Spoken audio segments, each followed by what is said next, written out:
Calgary is blessed with amazing organizations working tirelessly to create the much needed exposure to the development of the city's arts and cultural community through granting and arts leadership programs.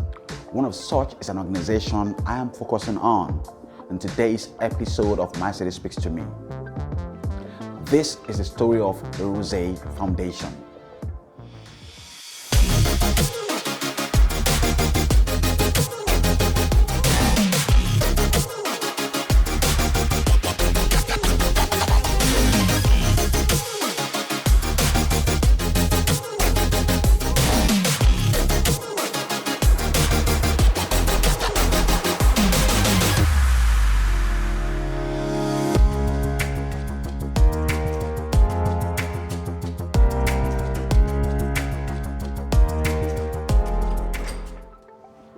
Hi, I am Lanre Ajayi, and I'm reaching you now on channel 173.1 DT on people, places, and events.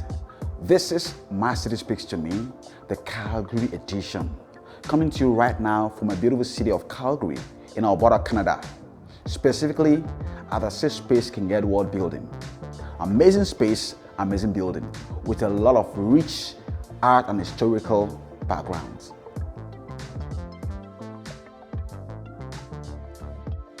Still, My City Speaks to Me and the story of the Rozsa Foundation here at Safe Space King Edward. Now, behind me is a story, a piece of history, the original wood panel for the gymnasium in this space, and it has been turned to a beautiful art piece adorning the walls of the fourth floor of Safe Space, where the Rozsa Foundation office resides. The Rozsa Foundation was founded in 1990 by Doctors Ted and Lola Rozsa, with the intention of strengthening the art sector in Calgary, specifically zeroing in on arts management and administration. Ted and Lola were lovers and big supporters of the arts. Ted was an expert in geological exploration and founded several successful companies in Alberta. They were great fans of the Calgary Philharmonic and were instrumental in its growth and development into the established professional orchestra it is today.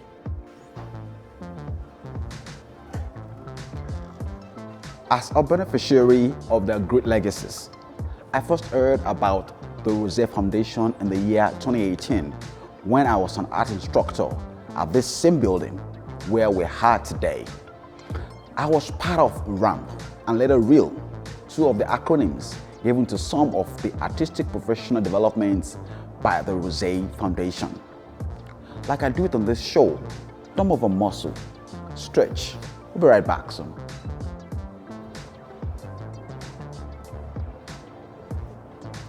Welcome back. Still talking about the story of Rozsa Foundation. Behind me is a lovely piece by Cecil Albee, one of the artists occupying a space here at the Safe Space King Edward. Today, the foundation has had a significant impact on the growth and development of art and culture in Calgary and Alberta. To give you a concise perspective on this organization, I am privileged to engage Ted and Lola's vision carriers who are daily propelling the wheels of this organization forward. Meet Simon. Now, tell our audience, who is Simon? Sure. So I came to this work as a theater director. So I was a magician, and then I was a theater director, and I ran a small theater company in the city called Downstage until 2017, and that's when I came to the Rozsa Foundation. So I'm an artist. I have a long career in the arts. And now I get to support artists and arts organizations through the work that I do with the Rozsa Foundation. That is lovely. How do you connect or get to know Rozsa Foundation? What brings you here? So when I was the artistic director at Downstage, the Rozsa Foundation was one of our funders. So we applied for Rozsa Foundation grants for some of the work that we were doing. And then in 2015, the Rozsa Foundation had their 25th anniversary celebration. And I knew Mary, and she knew me as a theater director as well. And she asked if I would be willing to sort of help with the producing and directing of the 25th anniversary celebration for the Rozsa Foundation. And so I did, and through that process, I got to know a lot more about the history of the foundation, a lot more about the breadth of the work that was happening. I knew the arts leadership programs and I knew the granting, but I learned about the research, I learned about the advocacy, I learned about the history, this rich, rich history and tapestry of ways in which the Rozsa Foundation support the arts in Alberta. And then when Mary started wanting to have a conversation about moving on from the sort of the day-to-day operations of things, we engaged in a conversation about whether I would be potentially the right person to take on that work. And when I was offered the opportunity, it was kind of a once-in-a-lifetime chance to be involved in some real city building in a really meaningful way, and that was really exciting to me. Thank you. Now, talking about the history of the foundation, where did the Rozsa Foundation come from, and how did it start? Talking in terms of the history, what can you tell our audience?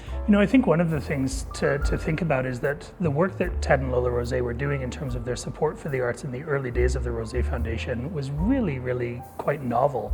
Obviously we had government support, but while there's a long history, I think, in the US of philanthropic support, families and foundations supporting the work in the arts specifically, in Canada that's typically been much more related to environment, poverty reduction, a lot of other sort of social service types of areas. And so Ted and Lola Rozsa were really notable because they wanted to support the arts. And not only that, but they wanted to support the arts and the business side of the arts, the management side of things, the ways that organizations functioned.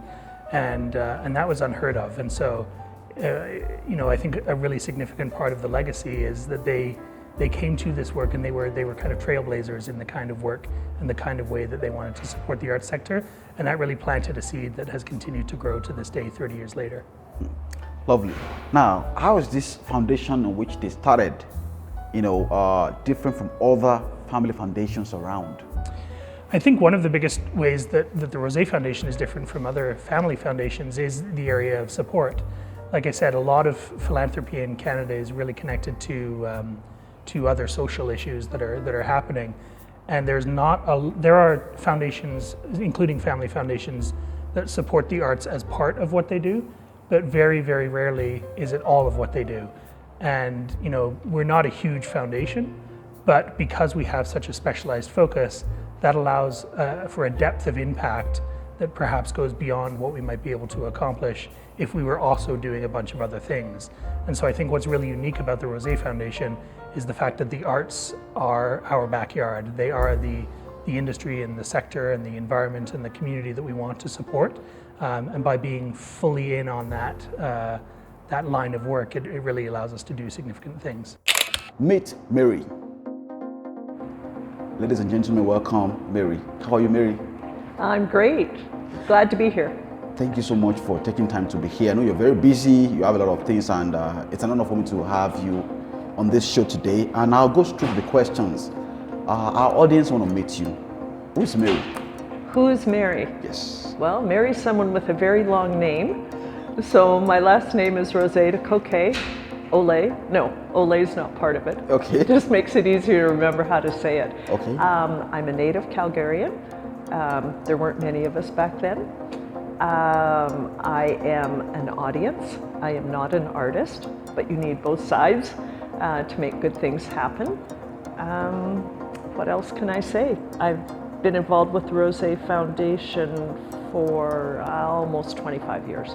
That is amazing. Which is pretty good because I'm only 35. Oh, if you're 35, then I'm 15. There we go. Amazing. Now, we're talking about your parents, and it's an honor to, talk about their legacy, what they've been able to, accomplish. Even in death, their vision is still speaking, and which is a very good ingredient of a good vision, because a vision always outlives the visioner. And we're just going to focus on some of the part of the projects that they committed into your hands. And that is why, I want to ask you these questions. Why does the management side of the arts matter to your parents? Well, when my parents first moved here, there weren't a lot of arts organizations. And so they were actually involved in the beginnings of many of them. So the beginnings of Theatre Calgary before it was called Theatre Calgary, the Calgary Philharmonic Orchestra.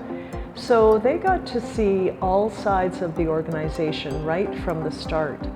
And over the years, I think they observed, and they were certainly influenced by the greater society, who said, artists don't know they know nothing about business, and they don't know how to manage, and they're always in bankruptcy and in problems, and we just have to give them money.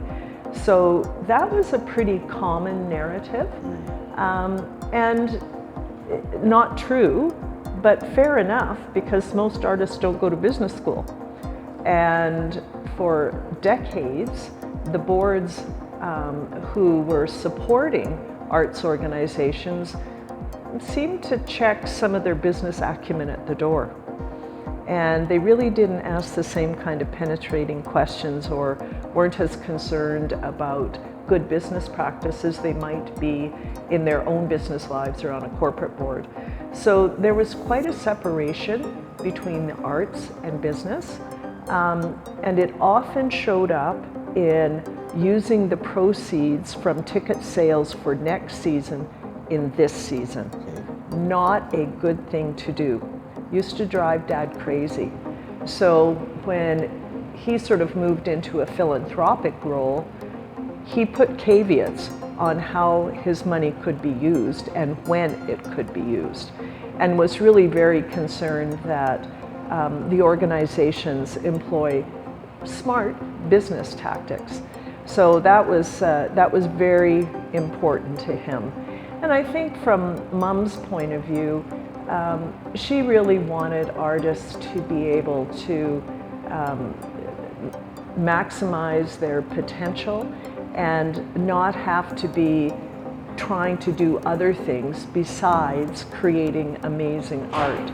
So the two of them together looked at artists and arts organizations in quite a holistic way. And therefore, I mean, business is part of it. Yeah. And that's why that was important to them. Awesome. Now, another question I have is, why did they intentionally direct their support towards business training for art managers? Well, as I alluded, there certainly was, when they were in board positions, and then when they were also giving money, they put conditions on how the money was used, and there would be regular financial statements and those kinds of things. They didn't actually say that they were directing monies toward arts management, perhaps out of their own initiative. What happened was my father received the Edmund C. Bovey Award for business support of the arts, and that came with $20,000 to give to an arts organization.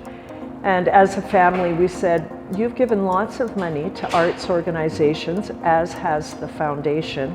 Let's see if we can't create something that could impact the whole sector rather than just one arts organization. So we actually did some homework with various individuals at that point in time, and this is ancient history for any of your listeners. There used to be an organization called the Alberta Performing Arts Stabilization Fund that was quite concerned about the management of arts organizations, and it was sunsetting.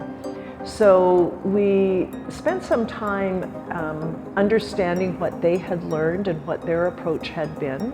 We talked about different ways of benefiting the entire sector. So for instance, almost all of middle management was lost during the Ralph Klein era because you just couldn't support that kind of administration. So we talked about, could we have a sabbatical for an arts leader? What might be other ways to support them? And we realized that an award is a high-profile, public profile, quick win for recognizing the excellent work that arts leaders do. And so with that, we created the Rozsa Award for Excellence in Arts Management, which was a bit of a marriage of Mom and Dad. Wow. Excellence in arts, excellence in the supporting business practice that would enable resiliency. And so when we created that award, not realizing it was the only one of its kind in Canada, you know, it was hugely embraced and actually led to our brand, our foundation brand. So from there, it made sense to really continue that focus of the business side, the backstage part of the arts. Awesome. Now, talking in terms of awards, you know, there are different categories award within the organization. So tell our audience about the first Rozsa Arts Management Awards. Well, so we pulled this together very quickly. The criterion actually took the $20,000, leveraged it to about $140,000 in 2 months. And we worked with an organization that is no longer existent, but used to put on the Mayor's Luncheon for Business in the Arts. So that gave us the opportunity for a celebration. People were already coming together, and that was an award that would be presented. The other awards, as has been the case since, were all given to artists. So ours was the only one given to an arts manager. And we had upwards of 30 applications. So the jury had its work cut out for it, but we did have a solid criterion in place. And the jury was able to sort of narrow down to 3 outstanding recipients. And then they went and had a chat with Lola. And so she added her own unique observations on the organization. So there we were at the luncheon. No one knew who was going to be announced. And so it was pretty exciting. And Bob McPhee, our dear beloved Bob McPhee, who left us far too soon a year ago, was the first recipient. And the board chair at the time, Monica Sloan, was just flabbergasted because she said, "Oh, I never thought that he would be chosen because the family knows him." But the point was, there was an independent jury with real criterion, and Mother loved everybody in the arts.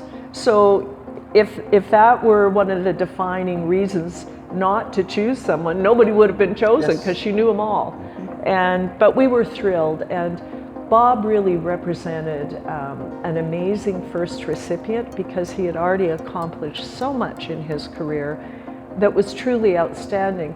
And in fact, we had to modify one of the benefits that we had. We had partnered with the Haskayne School of Business, recognizing that we wanted to provide benefits both to the recipient as well as their organization. So if they left the organization, there would be something that remained with the organization.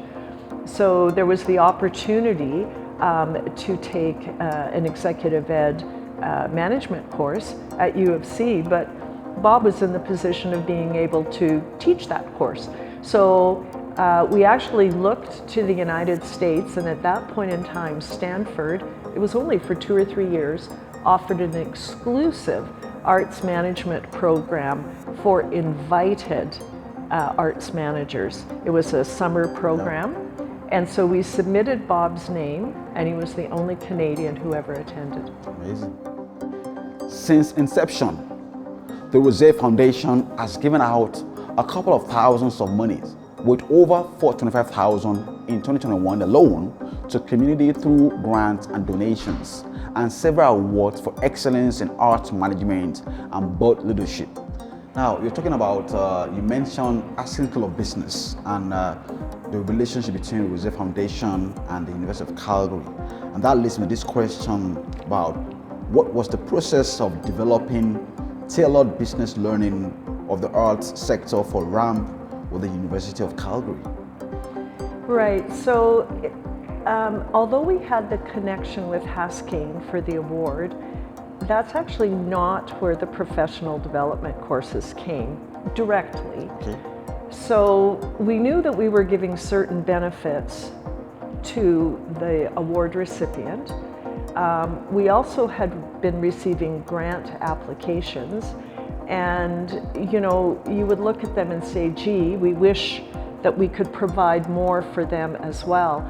So we started having these little seminars where we would bring for-profit, like creative industries, and non-profit arts together to discuss issues and real problems to see if collectively they could come up with some solutions. And throughout the course of doing these, and I just sort of put them together, but when you listened, you started to hear things like, gee, we can't get people for our board. They're either artists, or they're the parents of the kids in our program, or we can't get a good diversity. And then they would say, gee, we can't even afford a computer. We don't know how to get good accounting systems. So we listened to all those things, and increasingly I reached out to Haskayne, to the professors there who were involved with the award, and said, can you put on one of these seminars? And to someone else, can you put on one of these seminars? And then finally, when I was talking with a new director of executive education, he said, well, why don't we just have a program for them? And that is how RAMP was born. Amazing storyline. Now, from the beginning of Rozsa Foundation's approach to professional development in the form of sending awards recipients to U of C courses, how did you get to where you are now with 3 different programs and up to 94 graduates in 2020 and 88 graduates in 2021? Yeah, I mean, it's amazing the number of graduates. And we're so proud of them and what they've gone on to do, and the impact of their projects on their organizations. That shows how worthwhile these programs are. So we had RAMP, we had started RAMP, and that was very helpful. There certainly were people who were not yet, didn't maybe have enough experience to really benefit from RAMP. There was others who were ready to move on, but weren't quite at the Rozsa Award level, if you think of a pyramid. And that's what we were thinking of. We have our grants down here that help with some of the behind the scenes work, and then we have RAMP, and then we have the awards. But it wasn't a fine enough gradation. And so we said, well, what about if we had an intro course? And so, because I like acronyms, we called that one RAFT, because it's the fundamentals training. So you're now on the raft before you go up the ramp. And then again, these amazing and dedicated career professionals who had completed RAMP, and they still had some significant learning or things that they wanted to be able to discuss with colleagues and experiment, because it's a tough sector, changes all the time.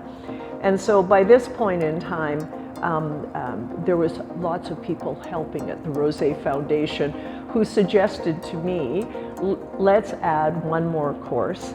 I got to name it. So that was called REAL, because now we're at the executive part.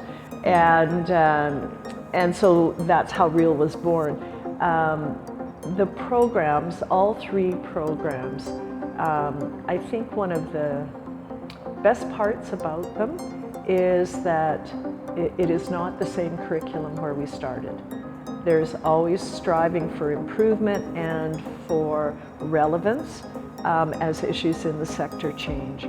So over the years, there's been constant improvement. There has been an invitation to additional faculty who've provided lots of new input and diversity, different points of view. And I think that those are some of the things that make the programs really in demand and so worthwhile, because there is this ongoing opportunity to really dialogue with your colleagues. Meet Geraldine. One of the cornerstones of the Rozsa Foundation program is artistic leadership programs. And I have an amazing woman in the house to talk to us about these programs. Let's meet Geraldine. How are you, Geraldine? Good, thank you, Lonray. Tell us more about you. Yeah, I'm Geraldine Eiselstein, and I'm the Arts Leadership Director at the Rozsa Foundation. I've been in this position for the last 6 years, and in this role I design, develop, and support the delivery of 3 arts leadership programs. Talking about art programs, what programs are being offered presently by the foundation? You mentioned 3. Tell our audience these programs. We have 3 arts leadership programs that we offer to arts managers at different stages of their career, and we have acronyms for all of them as well. We have the Rozsa Admin Fundamentals Training Program, which is called RAFT. We have the Rozsa Arts Management Program, which we call RAMP, and we have the Rozsa Executive Arts Leadership Program, which we call REAL. Now, for the benefit of our audience, and I want you to explain a bit into details, what RAFT, what RAMP, and what REAL is all about, and at what point can art managers or art administrators get involved in these programs? Yeah, so it's 3 programs to help arts managers meet them at the different stages of their career. So our first program, called RAFT, is for early arts administrators or those who want to get back into working in the arts. Often these individuals are artists who are looking into arts administration as a career. They're also curious about understanding the arts sector better. And so it's a great introduction to the fundamentals of arts administration. Amazing, that is RAFT. Yeah, that's so RAFT. What about RAMP? Yeah, so our RAMP program we've been offering since 2012. It's our longest running program. We've celebrated 10 years this year. That program is a partnership with the University of Calgary, Haskayne School of Business, and it's for arts managers who have now been working for a couple of years in an organization or with an organization, and they want to learn more tools and strategies in the work that they do. Arts managers are often generalists, so they have to know a lot about many things. So we cover a lot of topics. Would you like to know about those? Yes, Yeah? in details, yeah. Okay. We have sessions on leadership and strategic planning, board governance, relationships with staff, fund development, marketing, communications, community engagement, Indigenous worldviews, arts advocacy, and the fundamentals of financials. Cool, so we've got RAFT, we've got RAMP, so what about REAL? Yeah, so the REAL program we've been offering since 2017 to arts leaders, community leaders, artist leaders, and in this program we explore the challenges and opportunities of leadership and connect the participants with each other, because it's often lonely in leadership roles. So they develop a network, and we cover sessions on Indigenous relations and treaty relations, storytelling. We have sessions on community engagement, advocacy, and also transformative justice. And yeah. Awesome. Now, I have a question. We have 3 stages of programs: the RAFT, the RAMP, and the REAL. Now, is it compulsory for an art administrator, to go through all the stages, or what are the criteria for one to, get involved? Or at what point can an art manager, get into these programs? Such a great question. Before we used to only have one program, the RAMP program, and then we developed a program that would come before and after RAMP, RAFT, and REAL. And so the intention is that it's an option to go through all of the programs, but we also recognize that arts managers and artist leaders have a lot of hands-on experience in the field and sector before they come to us as well. So we assess with the individual what is the best program for them. So it's not necessary to go through all of the programs based on your experience, but we highly encourage it, because we notice the individuals who skip some programs, they say, oh, I thought I was going to learn this, more about marketing in the REAL program, but that's something that we cover in the RAMP program. So it's encouraged to take all 3 programs, but it's not mandatory. Additionally, if you do take all three programs, it's more opportunity to engage with leaders and managers in the arts community in this in a formalized training setting. So more networking is possible, and also there's an opportunity to connect more. Because it's a professional development program, connecting what you're learning with what you're doing in the moment, it's always good to have a refresher. Now, for those who are watching us now and who are interested in coming to, go through these programs, is there any form of scholarship for those who are unable to afford, the tuition? There is tuition for all of our arts leadership programs, and that's so that each individual is making a financial investment. There are other investments, of course, your time and potentially transportation in the future and childcare and other things. So we do ask for that financial investment in each of the programs. And that financial investment is based on the operating budget of your organization if you're with an organization, or if you're an individual, then you're given a different tuition rate. So we really think about the context that you're working in and base the tuition on that. If the tuition cost is too much, then we invite you to let us know if that's a barrier to participating in the program, and then we will have a conversation with you of what can you financially invest in the program. If it's zero, then we cover the entire cost. Thank you very much for that. We'll be right back. Going through RAMP was a new experience and first of its kind for me as a new immigrant to Canada. This program helped me to create a pathway into finding my creative journey and the discovery of my placement within the arts and cultural landscape of this city.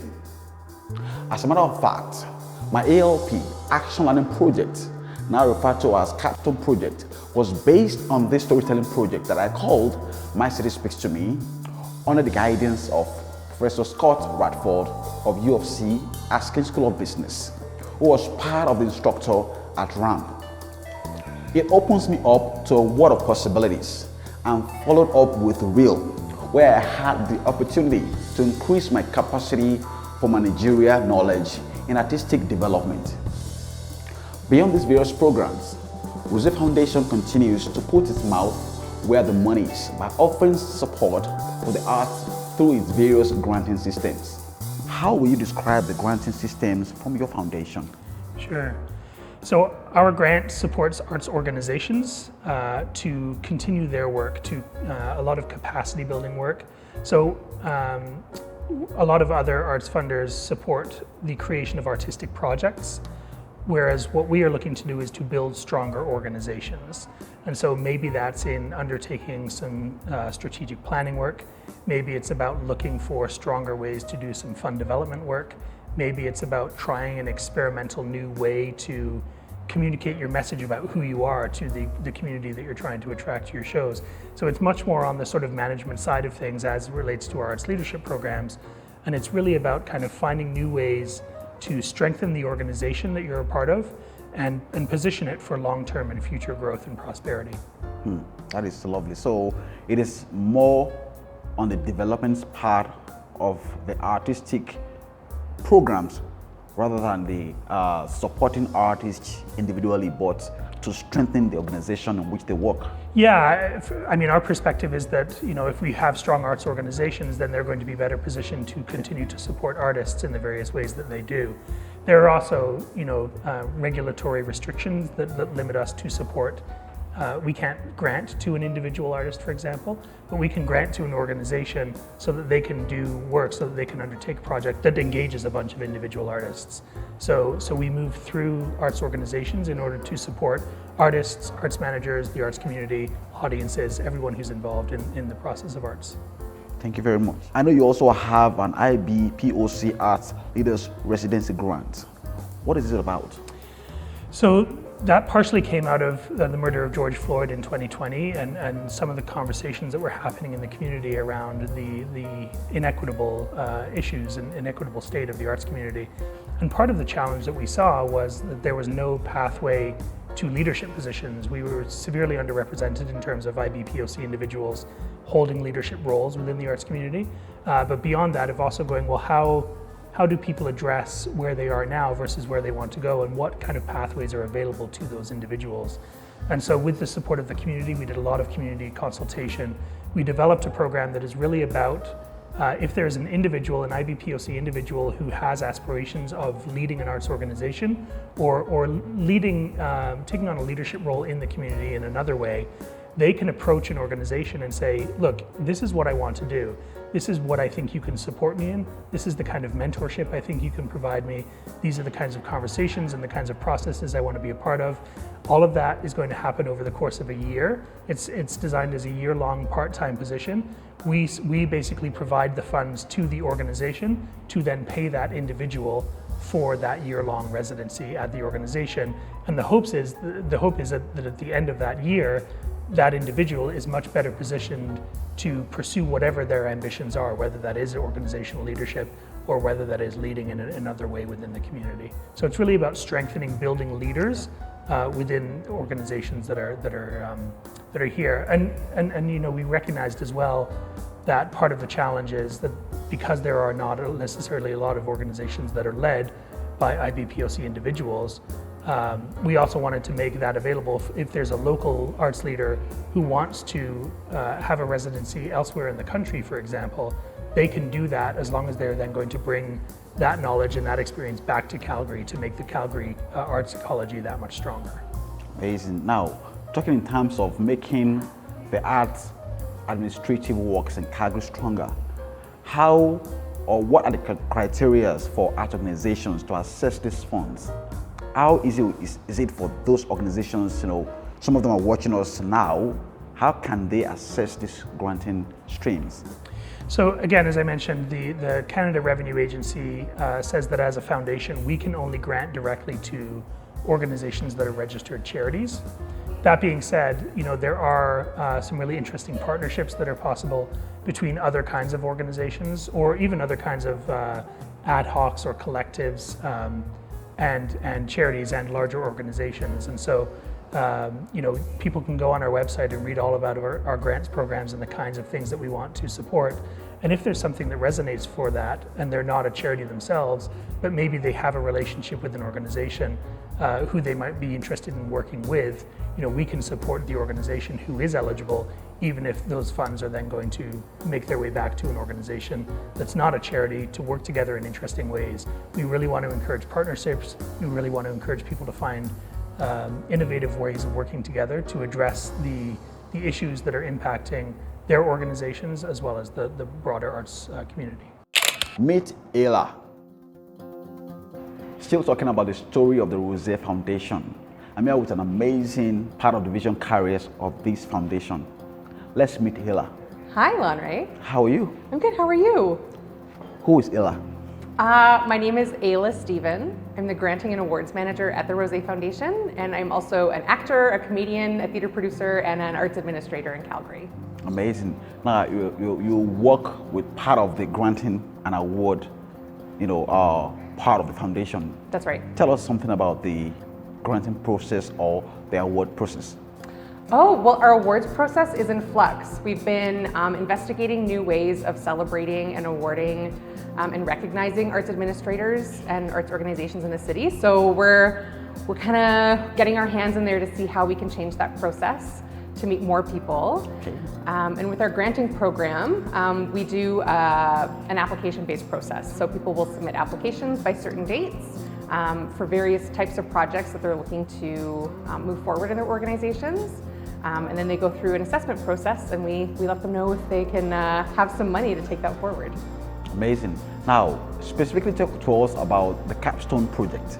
At the Rozsa Foundation, we offer capstone project grants. So participants in the RAMP program can take what they've developed and put it into action. We understand that sometimes plans take a little bit of money. Yeah. So we like to provide that piece so they can go forward more confidently and maybe access some other resources that they wouldn't be able to within that process without it. Amazing.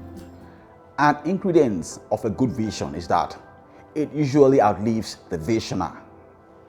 Today, Calgary's artistic and cultural mosaic is better each day by the legacies of Ted and Lola's brainchild, the Rozsa Foundation. The vision continues to speak, impacting individuals and community organizations serving the art and cultural community. I lend my voice along with thousands of grateful beneficiaries who have been privileged in partaking in the good works of Ted and Lola. The Rozsa Foundation continues to make Calgary a better place to live and make a living. To know more about the Arts Leadership and Granting programs, check the website appearing now on your screen. Now, lastly, I have one question which is a bit personal. Each day you come to work, what inspires you to continue to work in this organization? I think there's some things internally. I love the team that I work with, and I love the way that we are able to bring things into reality to support the dreams and aspirations of arts organizations. And then externally, it's really the arts community itself and seeing the kind of ingenuity, not only the artistry on stage, but also the kinds of ideas, the kinds of thoughts, the kinds of things that people want to put into practice and make a reality. I think being able to support that work and make dreams come true is a really exciting possibility. Since taking over the leadership of this foundation that your parents started, what has been your most proudest moments? Oh, I've been asked that question before, and it is always a difficult question to answer. When we started funding research and were involved with the student engagement and empowerment research, so education through the arts, and that was some world-class research, cutting edge, actually gave an academic rigor to the good work that happens in classrooms to show that yes, in fact, education through the arts increases student engagement. It does quantitatively, not just qualitatively, make a difference. So I was so excited about that. So that's one discrete piece. I'm amazed, continue to be amazed at all our leadership programs and the fact that really it's about the only professional development offered in the country. Lots of arts management, education programs and leadership programs, but not professional development, which is really, mentoring, that's where our world is. So that is amazing. I'm often really pleased to think that Mom and Dad are happy with what's going on. I don't know if you can get any better than honoring your parents. And I guess the final thing I would say is, I've had 25 years of working with amazingly creative people, and I value the relationships that I've had the opportunity to develop. Thank you very much for your time, and we'll be back on My City Speaks to Me. Thank you for hanging out with me on this episode of My City Speaks to Me, the Calgary edition. Keep supporting my work by sharing this video on your social media and kindly follow if you are not. On YouTube, check out the links on this video's description and give me a thumbs up and leave a comment on my page to know that you stopped by. Until I come your way again with more exciting episodes from around Canada on My City Speaks to Me. Don't move a muscle. Stretch. See you around.